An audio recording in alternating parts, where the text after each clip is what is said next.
નવી સવારમાં આપનું સ્વાગત કરીએ છીએ। આજે આપણે એક વિશિષ્ટ વ્યક્તિને મળી રહ્યા છીએ। એમનું નામ છે દશરથભાઈ દેવડા। દશરથભાઈ, નવી સવારના સ્ટુડિયોમાં તમારું સ્વાગત કરું છું। જી સર, નમસ્કાર। આપને પણ નમસ્કાર। મિત્રો, ઘણી બધી સંસ્થાઓ ચાલતી હોય છે, આ એક જરા જુદા પ્રકારની સંસ્થા છે। આ સંસ્થા એવા પતિઓ માટેની છે જે પત્નીઓ ઉપર તેમની પત્નીઓ અત્યાચાર કરતી હોય। આ સંસ્થાનું નામ છે અખિલ ભારતીય પત્ની અત્યાચાર વિરોધી સંઘ। આ સંસ્થા એવા પતિઓ માટે કામ કરે છે જે પતિઓ પોતાની પત્નીઓથી એક યા બીજી રીતે પીડિત હોય, એમનું શોષણ થતું હોય, એમના ઉપર અત્યાચાર થતા હોય। વાત નવાઈ ભરેલી લાગે છે, પણ વાત સાચી છે। દશરથભાઈ, આમ તો કોઈને પણ આવી સંસ્થાની વાત કરીએ તો નવાઈ જ લાગે। જી સર। કારણ કે મોટાભાગે અત્યાચારો તો બહેનો ઉપર જ થતા હોય છે, મહિલાઓ ઉપર જ થતા હોય છે, અને એ આજકાલના નહીં, સદીઓથી। એનું પ્રમાણ હવે ઘટી રહ્યું છે, એ થોડીક આનંદની વાત છે। જી સર। પણ પ્રકૃતિ છે એમાં બંને પ્રકારનું બધું જ જોવા મળતું હોય છે। એટલે તમે આ જે સંસ્થા ચલાવો છો દુઃખી પતિઓ માટે, હાજી, એ સંસ્થા શા માટે સ્થાપી અને એ સંસ્થાનું મુખ્ય કામ શું છે? સાહેબ, બહુ સારો સવાલ કર્યો છે, જેન્યુન સવાલ છે સાહેબ। આ સંસ્થાનું નામ છે અખિલ ભારતીય પત્ની અત્યાચાર વિરોધી સંઘ। એટલે કે આખા ભારતમાં આ પત્નીઓ અત્યાચાર કરે છે એનું એક સંઘ બનાવ્યું છે।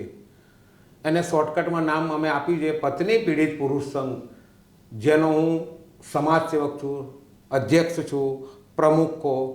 મારું નામ દશરથ દેવડા। મને એવી ખબર છે સાહેબ કે ઘણા લોકો દુઃખી પતિઓ અંદરની આત્માથી રડતા રડતા આવે છે, પછી ઉભરો કાઢે છે, રડે છે।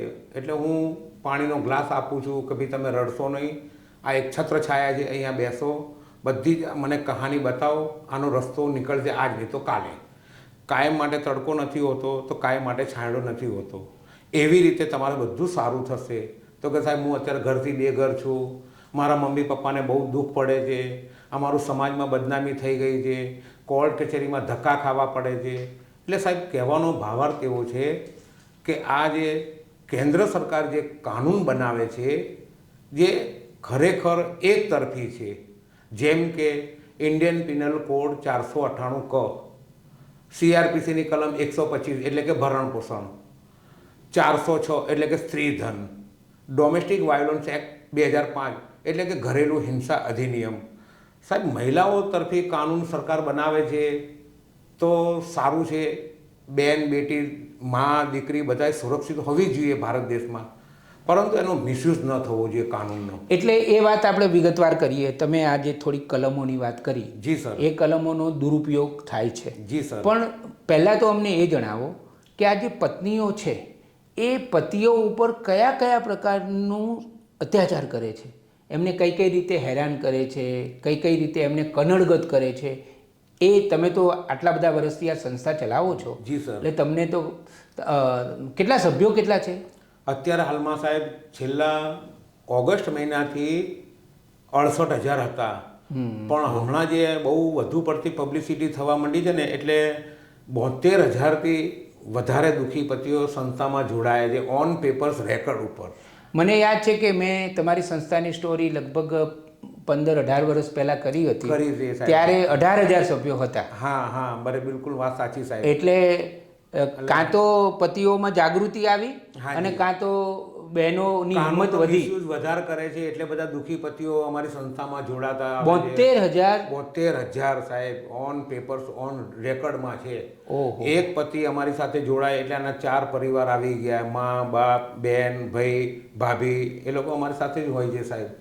એટલે સાહેબ, કહેવાનો ભાવાર્થ એવો છે, એટલે 72,000 સભ્યો તમારી સંસ્થામાં છે। હા, મેમ્બર થયા રહે છે સાહેબ ઓન પેપર્સ। એનું ફોર્મ ભરવાનું હોય છે। આ ફોર્મ ભરવાનું હોય છે, 2 પાસપોર્ટ સાઇઝના ફોટા અમે લઈએ છીએ, આઈડેન્ટિટી પ્રૂફ લઈએ છીએ, અને કયા પ્રકારનો અત્યાચાર કર્યો છે એમની વાઈફે, એમની પત્નીએ, તો અમે લેખિતમાં લઈએ છીએ। ઓહો। હવે આપણે પેલી અત્યાચારની વાત કરીએ। જી સર। કે પત્નીઓ પતિને કઈ કઈ રીતે હેરાન કરે છે એ જણાવો। અત્યારે સાહેબ મોટા ભાગે મોસ્ટલી આ મારું અનુભવ એવું કહે છે કે પત્ની સ્વતંત્ર રહેવા માંગે છે, પતિને આંગળીમાં દબાવે। એક પત્ની કમાવા જાય છે તો આખા પરિવારને આંગળીમાં નચાવે છે. જ્યારે પતિ કમાવા જાય ત્યારે 7 જણાનું પૂરું કરે છે. હવે મોસ્ટલી ભણતર બહુ આગળ પડતું થઈ ગયું છે, એટલે હવે કોઈ પણ સ્ત્રી હોય, પત્ની હોય, એને બહુ પેલું કામગીરી કશું કંઈ ગમે નહીં.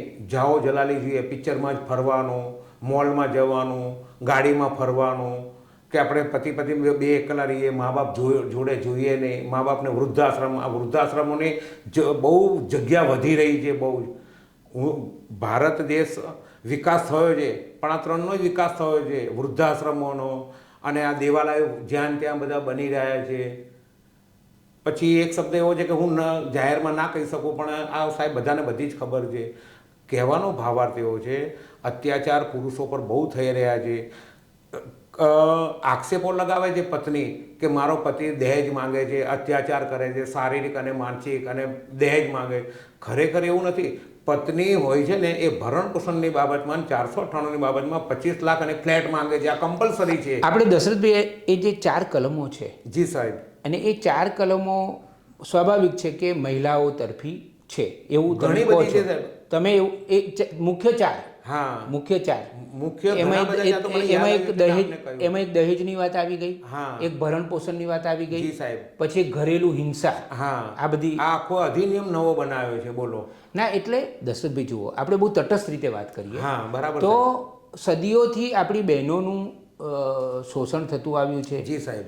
અત્યાચારો પણ બહેનો ઉપર ખૂબ થયા છે. જી સાહેબ. આ વાતનો આપણે ઇનકાર કરી શકીએ એમ ના, નથી, ના, ના, ના. પણ એની સાથે સાથે એ વાત પણ એટલી જ સાચી છે કે કેટલીક બહેનો એવી હોય હા, હા. કે જે બહેનો પુરુષો ઉપર અત્યાચાર કરે. કરે છે સાહેબ. એ વાત પણ એનો ઇનકાર ન કરી શકાય. હું સાહેબ ઇનકાર નથી કરતો. બરાબર છે. હું આપની સાથે સહમત છું. હમ. જ્યારે અત્યાચાર લોકો કરતા હતા ત્યારે કરતા હતા, અમે તો નથી કર્યો. બરાબર. આજના જનરેશનની બાબતમાં વાત આવે છે. એ ટાઈમ પર પહેલાં આવા એક્ટ પણ નહોતા, કાયદા પણ નહોતા. અત્યારે જે કાયદા નવા જે બને છે, રોજ એક ફણગા ફૂટે છે. ચલો, 400 મિસયુઝ થાય છે. 498નો જે કાયદો છે દહેજનો, હાજી સાહેબ. એનો મેં એવું સાંભળ્યું છે, વાંચ્યું છે કે સૌથી વધારે દુરુપયોગ થાય છે. વધારે થાય છે. એટલે હું નથી કહેતો કે જે બધા છૂટીને આવે છે ને, CRPCની કલમ 248(1) કે નિર્દોષ જાહેર કર્યા છે, એટલે સ્પષ્ટ ફલિત થાય છે, ચોખ્ખું દેખાય છે કે આ પત્નીએ હળાહળ ખોટો કેસ દાખલ કર્યો. કોઈને સજા તો પડતી નથી. એ કલમ શું છે અમને સમજાવો ને. ઇન્ડિયન પિનલ કોડ 498 શારીરિક અને માનસિક ત્રાસની ડેફિનેશન બધું આપ્યું છે. અને આ એક્ટ 1983-84થી અમલમાં આવ્યો હતો. જે પહેલાં વડાપ્રધાન આપણા ભૂતપૂર્વ હતા ઇન્દિરા ગાંધીજી, એમણે આ અમલમાં લાઈન કરેલું હતું. એમને પણ પ્રોબ્લેમ હતો, ઇન્દિરા ગાંધીજીને પણ. આપણે એમને કોઈને ઉપર દોષનો ટોપલો નથી નાખતા. અત્યારે હાલમાં જે વાત ચાલે છે એની જ વાત કરીશ કે 498 દાખલ કરે છે. પતિ, એના પરિવારો બધા કોર્ટમાં ધક્કા ખાય છે, પોલીસ સ્ટેશનોમાં ધક્કા ખાય છે. એ કલમમાં શું છે એ મને કહો. કે દાખલા તરીકે કોઈ સ્ત્રી છે, ત્રાસની જ વાત છે ફક્ત. કોઈ વ્યક્તિ, કોઈ સ્ત્રી, હા, કોઈ યુવતી પરણીને સાસરે ગઈ, હાજી. પછી એમાં 2 પ્રકારની વાત છે કે ખરેખર દહેજ માગતા હોય એવું પણ હોય. હા. એવું હોય, એવા કિસ્સા પણ આપણે વાંચીએ છીએ ને હોય પણ ખરા. પણ કેટલાક કિસ્સાઓ તમે કહો છો એ એવા હોય કે આખા પરિવારને, એના પતિને, એના મમ્મી પપ્પાને, એ બધાને હેરાન કરવા માટે ખોટી રીતે આ કલમ ઉપયોગ કરાવે છે, ઉપયોગ કરે છે. અને પોલીસ સ્ટેશનમાં જાય છે ને, FIR ફાડી નાખે છે, FIR નોંધી થાય છે. પણ પોલીસને જો આ પોલીસ એજન્સી જે છે ને, એમને ખરેખર તપાસ કરવી જોઈએ. CRPCની કલમ 157 મુજબ કે ભાઈ આ બેન આવ્યા છે, ફરિયાદ આપી છે, બોલો ભાઈ શું થયું છે, કે મને મારા પતિ, મારા સાસુ સસરા ને મને નણંદ ને જેઠ ને જેઠાણી મને અત્યાચાર કરે છે. ઓકે, સારું, લાવ, લઈ લીધી ફરિયાદ. એમને જાંચ કરવી છે, એમને તપાસ કરવી છે. કશું કરતા નથી, ફટ કરતા FIR નોંધી દે. એટલે કીધું એટલે માની લીધું. કોઈ એવિડન્સ નહીં, કોઈ પછી મેં એવું સાંભળ્યું છે કે જામીન અમુક એવી છે કે જામીને ના મળે. એ સાહેબ પહેલા હતું, હવે નથી. હવે તો તરત જ FIR નોંધી લે. એટલે હવે પતિને એમના પરિવારોને શું કહેવાય, રજનેશ વિરુદ્ધ નેહા, એનું જજમેન્ટ બહુ સારું આપ્યું છે. 41(1) નોટિસ આપીને એમને જાત મુચરકામાં છોડી દેતા હોય છે. બરાબર. પહેલાં નોટિસ આપે છે કે ભાઈ તમારા 41(1) મુજબ તમને નોટિસ આપી છે, પોલીસ સ્ટેશનમાં આવો. આવ્યા પછી તમને 41(1)B તમે બતાવો ને સામે, તો તમને જાત મુચરકામાં છોડી દે. પણ કાર્યવાહી તો ચાલુ રહેવાની, બંધ તો થવાની નથી. આજે તો કાલે ગમે ત્યારે ચાર્જ ફ્રેમ થશે, કોર્ટમાં જશે, કોર્ટમાં હાજર રહેશે. પછી કેસ ચાલશે, મુકદમો ચાલશે, ખટલો ચાલે, એ ચાલતા ચાલતા સાહેબ 2 વર્ષ થાય, 5 વર્ષ થાય, 10 વર્ષ થાય, કોઈ નક્કી નહીં. તો એ છેલ્લે પણ નિર્ણય એવો આવે છે કે ભાઈ તમને બાઇજત ભરી જાહેર અદાલત 248 કાઉન્સ 1માં નિર્દોષ જાહેર કરીએ છીએ. તો કાં તો આ નિર્દોષ જાહેર થાય છે અથવા તો પછી વચ્ચે સેટલમેન્ટ થઈ જાય છે. બરાબર 25 લાખ આપી દીધા હોય ત્યારે સ્ટેટમેન્ટ ભરાઈ નાખે છે, મેં પત્ની હોય, મહિલા હોય, કોઈ પણ હોય, આવું આ થાય છે. એટલે હું એવું કહેવા માંગુ છું સાહેબ કે કાનૂનનો મિસયુઝ થાય છે, મિસયુઝ થાય છે, મિસયુઝ થાય છે. હું છાતી ઠોકીને અને તમારી સંસ્થાએ વારંવાર રજૂઆત પણ કરી છે. ઘણી જગ્યાએ કોઈ એવી જગ્યા નથી ભારત દેશમાં કે અમે ક્યાંય રજૂઆત ના કરી હોય. હું થાકી ગયો છું, મારી ઉંમર પણ થઈ ગઈ છે સાહેબ. હવે આજકાલ મારી ઉંમર હું જ્યારે 30-32 વર્ષનો હતો ત્યારે બહુ જ બધું મેં કર્યું છે. હું લોકોના માટે જેલમાં ગયો છું, મારા શરીર પર કેરોસીન છાંટ્યું છે કે જસ્ટિફાઈ ન્યાય આપો. બંનેને જોવો. હું એવું નથી કહેતો કે ભાઈ પુરુષનો બી અન્યાય હોય કે વાંક હોય કે જેવું નથી, હું એવું નથી કહેતો. કોઈ પણ ખરેખર કેટલીક પત્નીઓ દ્વારા જો પતિ ઉપર અત્યાચાર થતો હોય તો એને યોગ્ય રીતે જોવો જોઈએ અને એને ન્યાય મળવો જોઈએ. હા, ન્યાય મળવો જોઈએ, એમાં નો ડાઉટ, એમાં હું સહમત છું સાહેબ. તમારું એવું કેવું છે? હા, જે ખરેખર અત્યાચાર સહન કરે છે એ તો કોર્ટમાં, એ તો ઘરમાંથી બહાર પણ નથી નીકળતા, પોલીસ સ્ટેશનમાં નહીં જતા, કોર્ટમાં કેસ પણ દાખલ નથી કરતા, એવા પણ અને તમારી સંસ્થાના સભ્ય પણ નથી થતા. હા, એવા પણ છે સાહેબ. અને અત્યારનો જમાનો સાહેબ, હમણાં જે આ બધા આઈટી કહે છે, આ ઇન્ફોર્મેશન ટેકનોલોજીની બાબતમાં, એવા બધા પુરુષો આપણી સંસ્થામાં બહુ જોડાયા છે. તો મને મારે એ સવાલ દશરથભાઈ તમને પૂછવો હતો કે આ જે 72,000 જેટલા સભ્યો છે એમાં કયા કયા પ્રકારના સભ્યો છે, કયા કયા પ્રકારના? બધા જ પ્રકારના છે સાહેબ. આ કાનૂન કોઈને છોડતો નથી ભારત દેશનો. તો થોડી કેટેગરી ફોજી બહુ છે હમણાં. આઈટી સૈનિકો છે, આઈટી વાળા છે. હા, પછી આઈટીમાં વધારે પડતા બહુ આવી ગયા છે દુઃખી પતિઓ. હા, પછી પોલીસ ખાતું વધારે છે અમારી પાસે. પોલીસ? હા, પોલીસ છે, એક્ઝિક્યુટિવ મેજિસ્ટ્રેટ છે, જજ છે. એક્ઝિક્યુટિવ મેજિસ્ટ્રેટ પણ છે? હા, એ એક્ઝિક્યુટિવ મેજિસ્ટ્રેટ પણ છે, વકીલ પણ છે સાહેબ. આ કાનૂન કોઈને છોડે નહીં, હું એટલું મને ખબર. એટલે એટલા બધા સભ્યો? હા, એટલા બધા. ઘરે ઘરે બીમારી છે. કોઈ એમ નથી કહેતું કે હું મારી પત્નીનો માર ખાઉં છું નાકના હિસાબે. જાહેરમાં કોઈ આવતું નથી. એટલે મારે ઘરેલું હિંસાના સંદર્ભમાં તમને પૂછવાનું તો રહી ગયું કે ખરેખર એવી પત્નીઓ હોય છે ખરી કે લિટરરી પતિઓને મારતી હોય? એ સાચી વાત છે? સાચી વાત છે. સત્ય હકીકત બતાવું સાહેબ. રોજના મારી પાસે કેટલા બધા મને વિડીયો મોકલે છે કે એનો પત્ની એને માર ખાઈને અને મારી પાસે આવે છે અને મોબાઈલમાં વિડીયો આપને બતાવું, બધા ફોટા. મને જે બરોડાનો એક ભાઈએ એટલો બધો માર ખાઈને આવ્યો છે, મેં કહ્યું તું ભાઈ પહેલાં સિવિલ હોસ્પિટલમાં જાઓ, તમે દવા કરાવો, પછી મારી સાથે આપણે વાત કરજો, પછી આપણે એનો કંઈક રસ્તો કાઢીશું. માર ખાઈને આવે છે સાહેબ, માર ખાઈને. અને મારવાનું કારણ શું? એની ખ્વાહિશ પૂરી ના થાય એટલે મારે. પૈસાની માંગણી કરે, પિક્ચર જોવા જવાનું, જલસા કરો, તમે ગમે તે કરો, મને એવરીડે 1,000 રૂપિયા મને લઈને આપો. હવે પેલો 1,000 રૂપિયા ક્યાંથી લઈને આપે? કંઈ મહિનાની 30,000 રૂપિયા ઇન્કમ થોડી હોય જાય, અને હોય તો કદાચ એને આપી દેવાના, એના મમ્મી પપ્પાને નહીં. એટલે એવી માગણીઓ કરે જે ગેરવ્યાજબી હોય, પૂરી ન કરી શકાય. ના સાહેબ, અત્યારે હાલમાં બહુ જ પતિ પત્નીને પરણવું હોય ને તો 10 વખત વિચાર કરવો પડે, 100 વખત વિચાર કરવો પડશે કે આ લગ્ન કરવું કે ન કરવું. એટલે એટલી બહેનો જબરી થઈ ગઈ છે? હા સાહેબ. અને છાપામાં જુઓ, વિડીયો બધા ટીવીમાં જુઓ, જગ જાહેર છે સાહેબ. હવે તો એક એવો એક્ઝામ્પલ આપું, દાખલા તરીકે હમણાં પેલો આ કેડીલાના માલિકે 200 કરોડ રૂપિયા આપ્યા ડિવોર્સ માટે, છતાંય હજુ એમને એમ જ છે. બાળકના માટે તો બાંદ્રા કોર્ટમાં ધક્કા ખાય છે. પતિ પત્ની છૂટા પડે પણ બાળકનું શું? આવી રીતે પતિ પત્નીના ઝઘડામાં મા બાપનું અતિશય મુસીબત થાય છે, નાના બાળકનું બહુ જ મુસીબત થાય છે.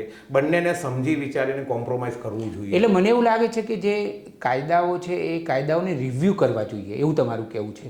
કે એને એના વિશે વિચારણા કરવા જોઈએ. આ તો ખોટું છે, તમે એક તરફી ના કરશો. મને દશરથભાઈ એ કહો કે કોઈ બહુ જાણીતા અભિનેત્રી હતા, એમને પણ એમના, હા, નિરૂપા રોય, પીઢ અભિનેત્રી નિરૂપા રોય, એમના બાબાનો એમના છોકરાનું બી કિરણ રોય નામ હતું. અમે મુંબઈ ગયા હતા, એમણે મને લેટર પણ મને મોકલ્યો હતો. નિરૂપા રોય એમના પણ એમના છોકરા. હવે સાહેબ સ્પષ્ટ એવું કહેવા માંગુ છું કે 498 એ નિરૂપા રોય, કોકિલાબેન ઓરિજિનલ નામ એમનું કોકિલાબેન હતું, એ વલસાડના હતા.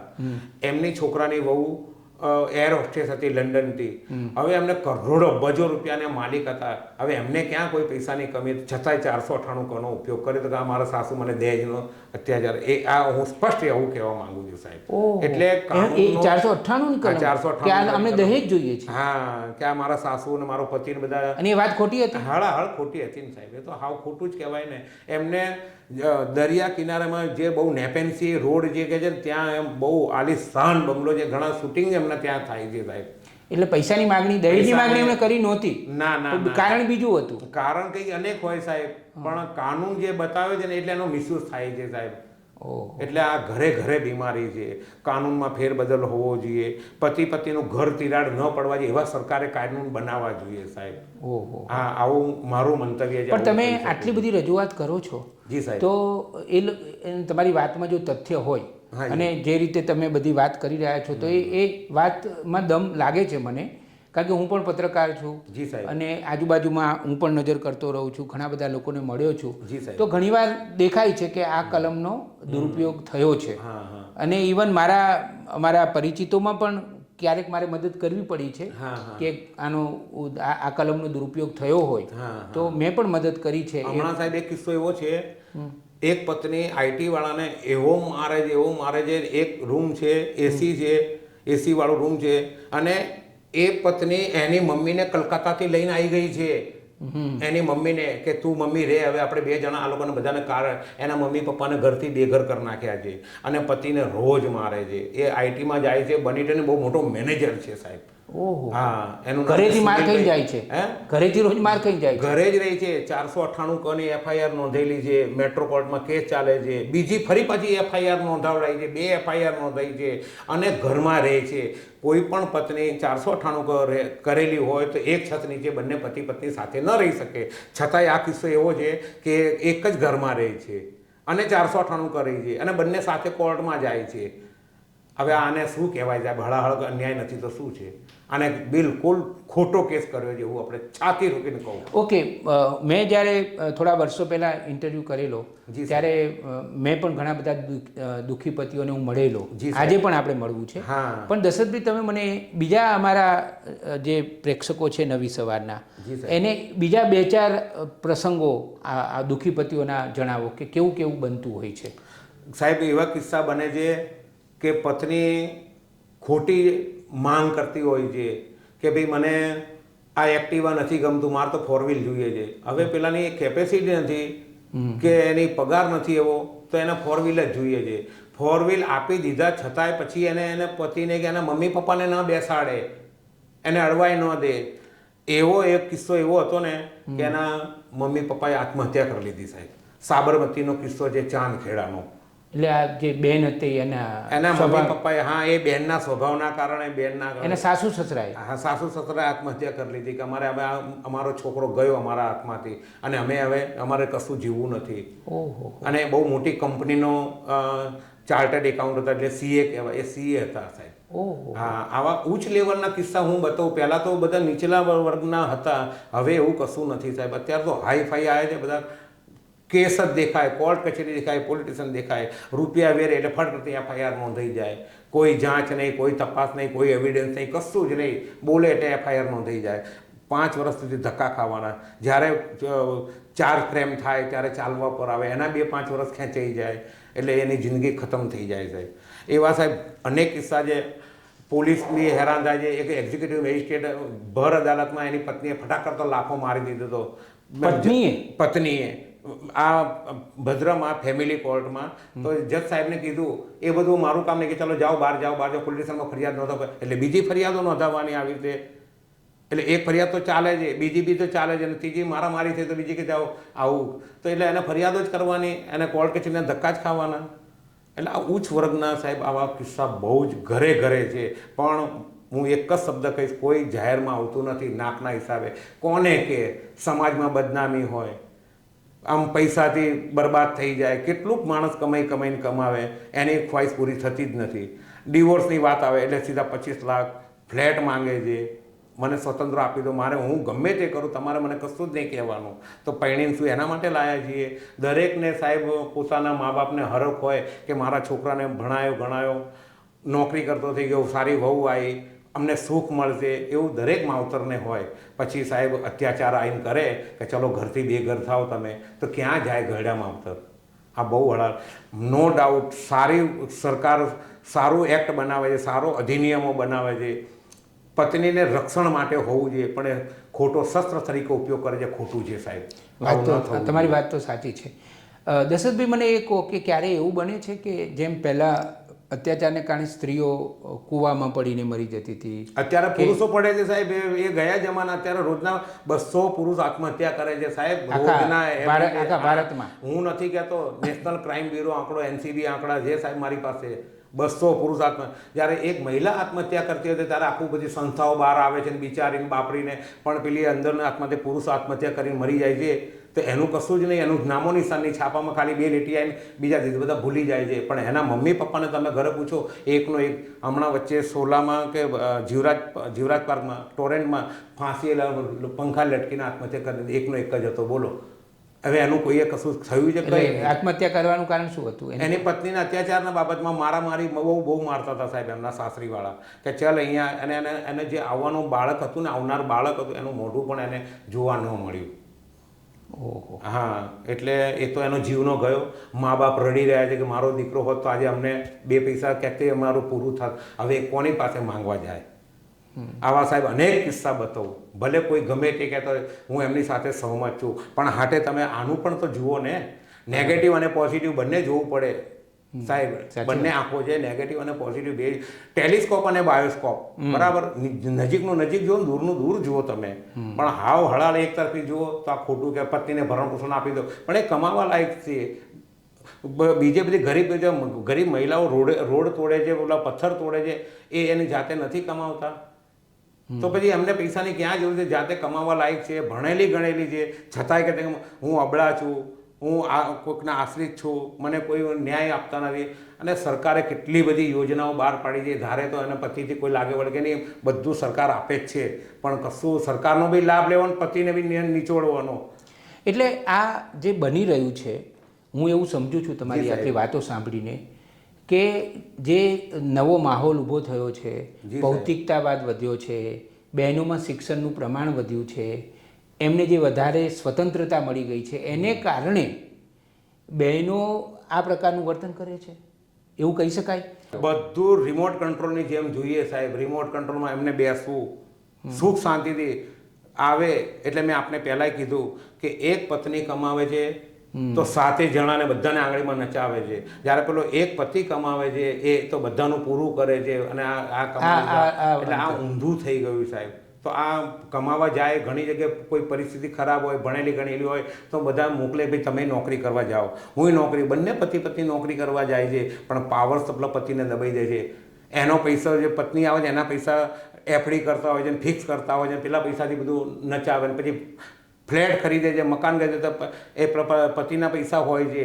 પછી આ તો કે મારા નામનો છે, તે મને કશું આપ્યું જ નથી, તો તારા પૈસા ગયા ક્યાં? તારા એટલે કેટલાક કિસ્સાઓ હું છાપામાં વાંચતો હોઉં છું. જી સાહેબ. કે ઘણીવાર આવી રીતે કોઈ એવી બહેનો હોય છે, પત્નીઓ, કે પછી શું કરે કે પતિ સામે ખોટા કેસ કરે, પછી ભરણ પોષણ પણ લે, અને એ પોતે અમન ચમનથી જીવે, અને પેલો જે પતિ હોય એ એનું જીવન સાહેબ ક્યાંયનો ના રહ્યો હોય, ક્યાંયનો કોઈને કહી જ નથી શકતો.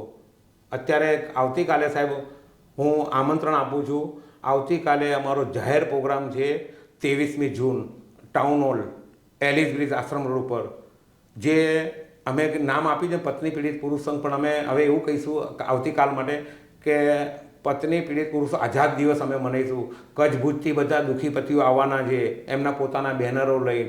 સુરતથી, બરોડાથી, તાપીથી, આ બાજુથી, મહેસાણાથી, પાલનપુરથી, આખા ગુજરાતમાંથી આવવાના છે. ગુજરાતમાંથી દુઃખી પતિઓ આવશે. આપના એક માણસોના સાહેબ ઇન્ટરવ્યૂ તો આપને બધી જ પર્દાફાશ થશે. હું કહું એટલે આપ માનતા નહીં, પણ આપ નજર સમક્ષ બધું જુઓ કે એ લોકોની વેદના શું છે. એમના મમ્મી પપ્પાની જે ગરડા માવતરો આવશે, જે કર્મકાંડી બ્રાહ્મણો છે એ લોકો આવવાના છે. બધાએ એવા બ્રાહ્મણો તો બહુ જ છે. એક જણો કહે છે હું કર્મકાંડી છું, એસ્ટ્રોલોજર છું અને સિવિલ એન્જિનિયર છું. આજે એનું મકાન બધું જ બથાઈ પાડી છે ને એ ભાઈ ભટકતી આત્માને જેમ ભટક્યા કરે છે, રેન બસેરામાં રહે છે સાહેબ. અને એના મમ્મી પપ્પા રડે છે કે સાહેબ મારા દીકરાને આ નર્કમાંથી બહાર કાઢો. મેં કહું ભાઈ કાનૂન બધા મહિલાના છે, હું શું કરું, હાલો તમને પોલીસ સ્ટેશનમાં જઈએ, ચલો કોર્ટમાં 2 શબ્દ વાત કરીએ, હાથ જોડીને કંઈક જસ્ટિફાઈ માંગીએ, ન્યાય માંગીએ. તમે તમારા તમે તો કેટલા બધા કેસમાં મદદ કરો છો. જી સાહેબ. તો જે કોર્ટ હોય છે જી સાહેબ. એ કોર્ટ આ બધું જોઈ સમજીને જે ખરેખર દુઃખી પતિઓ હોય છે એના માટે એમની સહાનુભૂતિ નથી હોતી? ના હોય ને સાહેબ, બિલકુલ નહીં. અને કાનૂન બધા એ તરફી ઘડે નાખ્યા છે. કદાચ હોય તો એ કાયદા પ્રમાણે જ એમને ચાલવું પડે એવું છે. હા, એ કહે છે કે અમારા હાથ બંધાયેલા છે, અમે શું કરીએ, જાઓ સરકારને રજૂઆત કરો. સરકારને રજૂઆત કરી કે સરકાર તો બેરી છે, સાંભળતી જ નથી. અચ્છા, સરકાર બેરી છે. એ તો સાહેબ આખું બધા આખી દુનિયા કહે છે, કે આખું ભારત દેશ બધા લોકો કહે છે, અંદરની આત્માથી ભલે કોઈ ગમે તે કહેતું હોય કે બધી પ્રજા મારી છે, પણ તમે એક એકને પૂછો કે શું એમના છે, બધા ભાગલા નથી, વિરોધ પક્ષ નથી, બધા એવું કેટલાય હોય. બરાબર છે. તો એ માનવામાં ના આવે સાહેબ. સરકાર બેરી છે. આજે અમે કેટલાય આવેદનપત્ર આપ્યા, અમે શું નથી કર્યું, અનશન કર્યું, કેરોસીન રેડ્યું, જેલ ભરો આંદોલન કર્યું, છતાંય હજુ એક. તમે જેલમાં જઈ આવ્યા છો? હા સાહેબ, કેટલી વાર 7 વખત જેલમાં ગયો છું. ઓહ. આ કન્ટેમ્પ ઓફ ધ કોર્ટની સજા બી મેં ભોગવેલી છે લોકોના માટે. એટલે તમે ઘણો સંઘર્ષ કર્યો છે સાહેબ. હવે તો જ્યાં સુધી મારા શરીરમાં તાકાત છે ત્યાં સુધી હું કરતો રહીશ અને કરીશ. કેમ કે મને ખબર છે, કેમ કે હું લોનો અભ્યાસ કરીને નિચોડમાં અંદર નીકળી ગયો છું, એકદમ બહુ ઊંડો ઉતરી ગયો છું. તો હવે હું બધા દુઃખી પતિઓને ભણાવું છું. લોન તમે ભણો, 5,000 રૂપિયાની બુક ખરીદી લો, તમે 2,000ની આવે કે ગમે તે આવે, પણ તમે ભણો, અભ્યાસ કરો, વાંચો, સમજો અને તમે રજૂઆત કરો. આજ નહીં તો કાલે તમને ન્યાય મળશે. હવે મને એ કહો કે તમારી જે સંસ્થા છે એ સંસ્થાના કોઈએ સભ્ય થવું હોય તો એની એક તો વેબસાઇટ છે તમારી? હા, વેબસાઇટ પણ છે. અને ઓનલાઈન કોઈ સભ્ય થઈ શકે? હા, થાય ને. કેટલી ફી કેટલી છે તમારી અત્યારે હાલમાં સાહેબ? સમય જેમ પહેલા 51 હતા, 101 હતા, 225 છે. આજની તારીખમાં 2,000 રૂપિયા મેમ્બરશીપ છે. એક વર્ષના. એ ગમે તેટલી વાર આવે, મારે એમને 2 કલાક 4 કલાક બધું. એની સર્વિસ શું? તમે 2,000 રૂપિયામાં એ થાય તો તમારી સંસ્થા એમને શું મદદ કરે? અમે એમને એવી મદદ કરીએ, એક ભાઈ એકલો જતો ને કોર્ટમાં, તમે 4 જણાને દુઃખી પતિઓને સાથે મોકલી, તમે એકલા નથી, તમારી પડખે આ 4 વ્યક્તિઓ છે, એને હૂંફ મળે કે મારી પડખે, અને માર્ગદર્શન મળે. હા, કાનૂનનું માર્ગદર્શન. મૂળ તમારી જે કામ છે સંસ્થાનું એ દુઃખી પતિઓને માર્ગદર્શન આપવાનું અને હૂંફ આપવાનું. હા, પોલીસ સ્ટેશનોમાં જવાનું કે ભાઈ તમે જસ્ટિફાય કરો, ન્યાય આપો, બંનેનું સમાનતાનું વિચારો સાહેબ. મારો હંમેશા માટે આ જ શબ્દ છે કે સમાનતાની વાત ચાલે છે સાહેબ. પત્નીને જો 498 ક આપી છે તો પુરુષો માટે 498 ખ, ખટારાનો ખ હોવો જોઈએ. આવું ક્યાંય નથી. કની સામે ખ. અને એ 498 એ છે તો બી હોવું જોઈએ, એવું ક્યાંય નથી સાહેબ. અને મેન્ટેનન્સ લેવા જાઓ તો 125 CRPCની કલમ 125 કે ભરણ પોષણ બાંધી દીધું. કેસ લાંબો ચાલશે તો 24 HMA હિન્દુ મેરેજ એક્ટની કલમ વચગાળાની એલિમની કહે છે, ઇન્ટ્રીમ વચગાળામાં ઓર્ડર થઈ જાય છે કે કેસ ભલે 10 વર્ષ ચાલશે, 5 વર્ષ ચાલશે, પણ પહેલાં તમે એડવાન્સમાં અત્યારે આપી દો પૈસા. તો આ ખોટું છે સાહેબ. ના, પણ તમે એક આખી નવી દિશામાં કામ કરી રહ્યા છો. જી સાહેબ. એ માટે તમને ખૂબ ખૂબ અભિનંદન આપું છું. જી સાહેબ. હું વર્ષોથી જોઈ પણ રહ્યો છું. જી સાહેબ. તમારું કામ હું જોઈ પણ રહ્યો છું. જી સાહેબ. અને જ્યારે તક મળી ત્યારે મેં એના વિશે લખ્યું પણ છે. જી સર. હા જી સાહેબ. દશરથભાઈ, આપે તો સાહેબ ઘણું બધું સંસ્થા માટે ખરેખર બહુ, એટલે સભ્ય બન્યા વગર મેં બધું કર્યું છે. કર્યું છે સાહેબ, કર્યું છે. અને બહુ લોકોને વાચા આપ્યા છે સાહેબ. આપનું હું તો એવું પહેલાંય કહેતો હતો, આજ પણ કહું છું કે અમારા માટે 3 વ્યક્તિ ગુજરી ગયા છે, અમે એને હયાત માનતા જ નથી. કાર્યકારી એટલે પોલીસ, ન્યાય પ્રણાલિકા એટલે કોર્ટ કચેરી, અને આ વિધાયિકા એટલે આ બધા વિધાનસભા, લોકસભા, અમે બધા મરી ચૂક્યા છે. અમારા માટે કોઈ નથી. એ એક જ ચોથો સ્તંભ છે જે મીડિયા, પ્રિન્ટ મીડિયા અને ઇલેક્ટ્રોનિક્સ મીડિયા, એ જ અમારા માટે અમારું વાચા આખા પ્રજા સુધી પહોંચાડે છે. અમે ખૂબ ખૂબ આભાર સાહેબ આપનો. ના, તમારો આભાર કે તમે સંસ્થા એક સરસ ચલાવી રહ્યા છો. અને અમે તો ભગવાન, મારી પાસે આજની તારીખમાં જો આપને કંઈક એવિડન્સ જોઈતા હોય, અમુક 5-7 માણસો દુઃખી પતિઓને લઈને આવ્યો છું. જો એમને બે મોઢાને કંઈ સવાલ આપને સાંભળવા હોય તો આપ પૂછી શકો છો સાહેબ. જી, મારું નામ કાલીચંદ્ર દાતણિયા છે અને છેલ્લા 5-6 વર્ષથી હું મેટ્રિમોનિયલ કેસમાં અત્યારે કોર્ટ કચેરીમાં જઈ રહ્યો છું. અને હું છેલ્લા સંસ્થામાં 3 થી 4 વર્ષ પહેલાંથી જોડાયેલો છું. હવે જ્યારે શરૂઆતનો મારો ટાઈમ પિરિયડ એવો હતો કે જ્યારે મારો પર કેસ વન બાય વન થતા જ ગયા અને ઓર્ડરો થતા ગયા, તો એ ટાઈમ એવું ડિપ્રેશન થઈ ગયું હતું મારું કે હું નોકરી કરું કે શું કરું. બાય પ્રોફેશન હું સર્વિસ એન્જિનિયર છું અને એક મલ્ટીનેશનલ કંપનીમાં જોબ કરી રહ્યો છું. અને ઇવન મારા પેરેન્ટ્સ પણ નથી. હું અત્યારે એકલો મારી લાઈફ જોઈ રહ્યો છું. અને બહેનો છે જે બધા એ સાસરીમાં બધા છે. તો એ ટાઈમ પીરિયડ એવો હતો કે રોજ રાત્રે ઊંઘ નથી આવતી મને કે શું કરું, શું થશે, મારું શું થશે. તો એટલા ડિપ્રેશનમાં સુસાઇડ સુધી વિચાર આવી ગયા હતા કે સુસાઇડ કરી લો. હવે એવા ટાઈમ દરમિયાન સમહાવ ખબર નહીં કોઈ કુદરતી રીતે આ સંસ્થાની જોડે મારો સંપર્ક થયો. દશરથભાઈ દેવડા સાહેબ જોડે હું મળ્યો ત્યારે જે કહેવાય કે કોર્ટ કચેરીમાં એવું કહેવાય છે કે મહિલા તરફી કાયદા છે એટલે પુરુષનું કશું જોવામાં જ ના આવે કે પુરુષ માટે કશું કંઈ થઈ જ ના શકે. તો સંસ્થામાં આવ્યા પછી મને કાયદામાં ડિફેન્સ છે, કઈ રીતે પુરુષનો બચાવ થઈ શકે છે અને જે સાચા પુરુષો છે એ પોતે પોતાની ફાઇટ આપી શકે છે, લડત આપી શકે છે, એ બધી વસ્તુ મને સંસ્થામાં આવ્યા પછી જાણ થઈ છે. અને એટલું હું કહીશ કે લાઈક ફેમિલી મેટ્રિમોની જે કેસીસ છે એની અંદર કાયદાનો દુરુપયોગ ઘણી જગ્યાએ જોવા મળી રહ્યો છે. અને એક સેન્ટેન્સ છે કે like womens are innocent until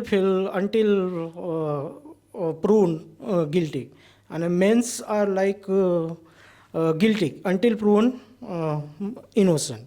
તો એ વસ્તુ અત્યારે ફેમિલી લોઝની અંદર જોઈ રહ્યા છીએ અમે. મારું નામ ગોરધન નારીગરા છે અને હું સ્વીટ બિઝનેસ કરું છું. અને આ સંસ્થામાં છેલ્લા અઢી વર્ષથી જોઈન્ટ થયો છું. એટલા માટે કે મારી વાઈફ છે એક માનસિક હતી અને વારાઘડીએ પોલીસ સ્ટેશનમાં જતી હતી. મેં મારું આખું લોકડાઉન પોલીસ સ્ટેશનમાં જ કાઢ્યું છે. જેવી રીતે મહિલા તરફથી કાનૂન છે એવી રીતે જ્યારે બી એફઆરઆઈ કરવા માટે મહિલા જાય તો એને કોઈ પ્રૂફની જરૂર પડતી નથી. અને આપણે એક સાદી અરજી આપવા માટે જઈએ તો બી આપણને એટલા પરેશાન કરે છે કે જાણે આપણે ખૂન કરીને આવ્યા હોય એવી રીતે પોલીસવાળા આપણી સામે જોઈ અને બધું કરે છે. અને સંસ્થામાં જોઈન્ટ થયા પછી હું મારી જાતે મારા કેસનો ડિફેન્સ કરું છું. મારું નામ રમેશ હરિભાઈ પટેલ. હું આ સંસ્થામાં 10 વર્ષથી સંકળાયેલો છું. મારા ઉપર જે 498, 125નો કેસ કર્યો ત્યારે મને એવું થયું કે મેં કીધું આ અચાનક સીધું ઘરે આવી ગયું કે ભાઈ તમારે પૈસા ભરવાના છે, સીધા તમે કોર્ટમાં આવી જાઓ. ત્યારે મને એવું થયું કે હવે મારે શું કરવું, કોને લઈ જવા. એટલે મારા એક મિત્રએ કીધું કે આવી રીતની એક સંસ્થા છે, ત્યાં તમે જાઓ, તમને કંઈક હેલ્પ મળશે. અને ત્યારે જ પહેલી વાર કોઈ વકીલ પાસે ગયા વગર હું સીધો જ સાહેબને મળ્યો અને એમના માર્ગદર્શનથી આજ સુધી વકીલ રોક્યા વગર અમે ત્યાં કોર્ટમાં જઈને અને ખુદ વકીલ બનીને અમે જે અમારો અંદરનો રોષ છે, જે અમારા જવાબો છે એ અમે જજ સાહેબને તથા સરકારશ્રીને જણાવી રહ્યા છીએ. એ સાહેબશ્રીના લીધેથી એ થયું છે. એટલે અમને એમણે જે માર્ગદર્શન પૂરેપૂરું આપ્યું એના લીધેથી અમે જાગૃત થયા કે ભાઈ તમે શા માટે તમે વકીલો પાસે જઈ અને એમને રજૂઆત કરો છો. કારણ કે બધી જે તમારા પતિ પત્નીની જે મેટર છે એ વધારે સૌથી વધુ કોણ જાણે, તો એ અમને બંનેને જ ખબર હોય, વકીલને ખબર ના હોય. તો વકીલ તો શું હોય, આપણે બધા ઉપર આક્ષેપ નથી લગાવતા કે બધા વકીલો ખરાબ હોય, ફી લઈ લે અને કશું કામ ના કરે. પણ આપણને બધાને ખબર છે, અનુભવ છે કે આવું થતું હોય છે. પરંતુ સાહેબશ્રીએ અમને એવું કીધું કે તમે પુસ્તકો ખરીદો, અભ્યાસ કરો અને જાતે લડો, તમે જાતે રજૂઆત કરો. અને એ રજૂઆત જજ સાહેબ ધ્યાનથી સાંભળે છે અને અમને ન્યાય મળે છે.